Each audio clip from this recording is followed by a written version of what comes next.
Want to vanish without anyone noticing? Want to blend in so well you forget what you were even passionate about? Easy. Here's how to become a background character in your own story. Step 1. Forget how to think. Just copy. Echo the loudest voices online. Swipe, scroll, agree, repeat.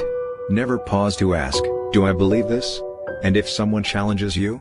Laugh, shrug, say, I don't care. Because caring is too risky. Step 2. Curiosity? Cringe. Don't follow it. Don't explore weird ideas. Bury your hobbies. Smile when everyone laughs, even if you don't get the joke. Blend. Don't stand out. Step 3. Play it safe. That thing you dream about starting? Don't. It might fail. Stay in your lane. Let fear be your compass, and comfort your prison. And finally, blame everything. Your parents, your job, your zodiac sign. Everyone but yourself. Because if nothing is your fault, you never have to change. That's it. No spotlight. No growth. No regrets, just silence.